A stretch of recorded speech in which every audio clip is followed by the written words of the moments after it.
Each news time, information is power. Be current. The news headline. Nnamdi Kanu, Ipob issues deadline to federal government. The news in full. The indigenous people of Biafra, Ipob, has issued ultimatum to the federal government to release its leader, Nnamdi Kanu, on or before November 4, 2021, or they will lock down the entire southeast for a week.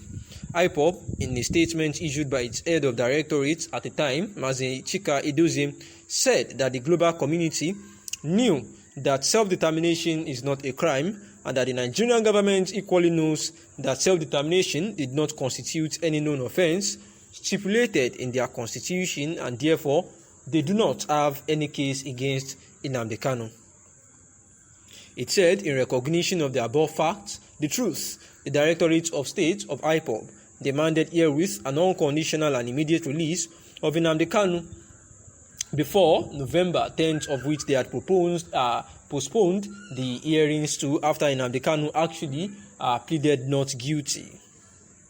The group stated that the avoidance of the doubt that this total lockdown of Biafra land would take place from November 5th to November 10th, except the release Mazi Nnamdi Kanu, that is on or before November 4th, 2021. The indigenous people of Biafra has warned also that all governors, businessmen in Biafra land, and those who were complicit in the abduction of Kanu from Kenya to Nigeria, that they all need to pray fervently that his health is not endangered, although while Mazi Nnamdi Kanu was present at the court on October 24, 2021, he appears ill and hearty, that of which the indigenous people of Biafra people were quite glad with, and says that the federal government seems to be bowing. That is the one is in the book, saying that the federal government seems to be bowing to their demands by ensuring that Mazi Nnamdi Kanu was brought to court on October 24, 2021, as they actually demanded, because prior to that time, Mazi Nnamdi Kanu was not brought to court, and they have been agitating that to be sure that the rumors are not true that Nnamdi Kanu has been taken to India, or perhaps there are some things that actually happened behind the scene, that the federal government needs to ensure that they bring Mazi Nnamdi Kanu to court on October 24, 2021, and he was actually in court on that said day, where he faced a fresh 7-count charges leveled against him, and he pleaded not guilty of the 7-count charges, where Justice Binta Nyako, who was actually in charge of the case, had actually adjourned the case to November 10, 2021. Therefore, his lawyer and also the Biafrans had insisted that there is no case against Mazi Nnamdi Kanu because, number one, the extraordinary rendered him back to Nigeria from Kenya, which is unlawful, and at the same time, he did not jump bail, he only escaped for his life because of the military invasion, and therefore, self-determination in itself is not a criminal offense known to the law. The federal government is not sincere and only wants to humiliate him and continue to keep him perpetually in DSS custody so that he can rot there. The statement continued. We saw how lawyers, journalists, families and supporters of Nnamdi Kanu were denied access into the court premises by security agents who kept them outside under the scorching heat of the sun. What a humiliation and wickedness. We cannot accept that anymore. We can never allow our leader, Onyedu Mazi Nnamdi Kanu, to be tried secretly, and we can never allow him to be tried under Sharia law. Under any disguise, Nigeria must follow international laws in handling our leader. Mazi Nnamdi Kanu is in DSS dungeon today because of his passion for Biafra independence, and we must sacrifice all we can to ensure that he regains his freedom. He has sacrificed so much for us, so we must all be prepared to sacrifice little for him. Unless the federal government releases him unconditionally on or before November 4th, we shall sacrifice 1 week for him as a warning protest to convey to our oppressors that Nnamdi Kanu represents over 70 million Biafrans. He is innocent of all the charges preferred against him. As long as he is in detention, our individual businesses do not matter so much because he is suffering for us all, and we cannot abandon him. We seriously regret the inconveniences this may cause, yet it is necessary and needed to make until our full independence is achieved.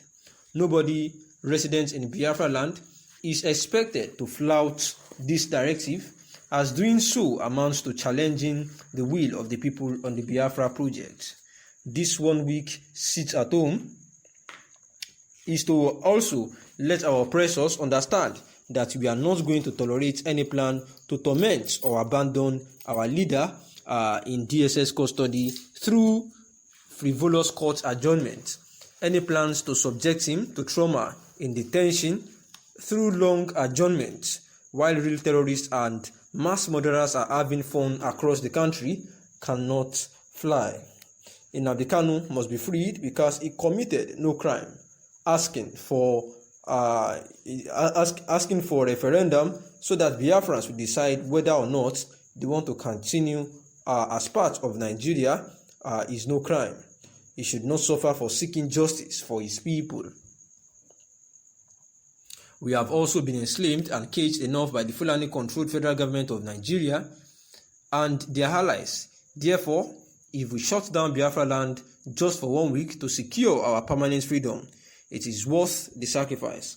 Everybody should brace up for this sacrifice so as to ensure that Mazi Nnamdi Kanu is actually free from the dungeon of which the federal government of Nigeria under the Buhari-led administration has kept him suffering. And this is Emma Powerful, the spokesperson to the indigenous people of Biafra, Ipob, saying that as regards the October 21st trial, where Mazi Nnamdi Kanu was, tried to respond to 7-count charges, the refreshed 7-count charges that were filed against him, of which he pleaded not guilty.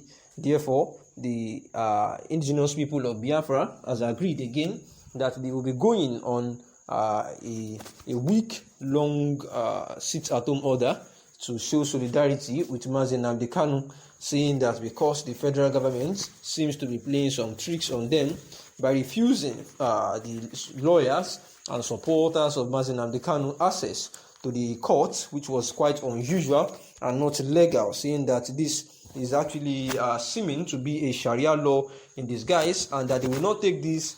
Therefore, they will be going on a week-long, sit-at-home order as a warning protest to the federal government of Nigeria that nothing must happen to Mazi Nnamdi Kanu, and therefore he should be released unconditionally on or before November 4th. And except that happens, that they will be going on a sit-at-home order, and all Biafrans should understand that this sacrifice is needed to secure Mazi Nnamdi Kanu, who has sacrificed a whole lot for them, and therefore from November 5th to 10th, there will be a sit-at-home order across all Biafra lands except Sunday, which was meant for worshipping God.